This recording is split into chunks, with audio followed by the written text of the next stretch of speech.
It's Thursday night. அன்னைக்கு night சப்பாத்தியும் பன்னீர் கிரேவியும் தான் செய்யலான்னு பிளான் பண்ணியிருந்தோம். இது எங்க அம்மா ஸ்டைல் பன்னீர் கிரேவி. எப்படி செய்யலான்னு பார்க்கலாம் வாங்க. இதுக்கு 2 பட்டை, 2 கிராம்பு, 1 டேபிள் ஸ்பூன் சோம்பு, 2 பெரிய வெங்காயம், 3 தக்காளி எடுத்து சாப் பண்ணி வச்சுக்கோங்க.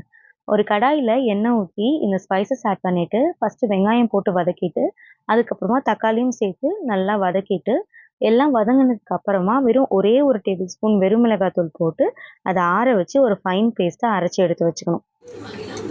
எங்க அம்மா வந்து சப்பாத்தி எப்படி போடுறதுன்னு எனக்கு சொல்லி தந்துட்டு இருந்தாங்க. என் கை எப்படி உலருது பாரு. இது அரைச்சு எடுத்து வச்சதுக்கு அப்புறமா ஒரு கடாயில 2 டேபிள் ஸ்பூன் எண்ணெய் ஊத்தி இஞ்சி பூண்டு பேஸ்ட் போட்டு இந்த கட் பண்ணி வச்சிருக்க பன்னீரையும் அதில் சேர்த்து நல்லா பச்சை வாசனை போற வரைக்கும் மிக்ஸ் பண்ணிட்டு நம்ம அரைச்சு வச்சிருக்கோம் இல்லையா பேஸ்ட், அதையும் இதோட மிக்ஸ் பண்ணி தேவையான அளவு தண்ணி ஊற்றி கொதிக்க வச்சு இறக்கும் போது வந்து கொரியண்டர் தூவி இறக்கணும்னா அவ்வளோ டேஸ்டா இருக்கும். சப்பாத்தி மட்டும் இல்லை, தோசைக்கும் இது ரொம்ப நல்லா இருக்கும்.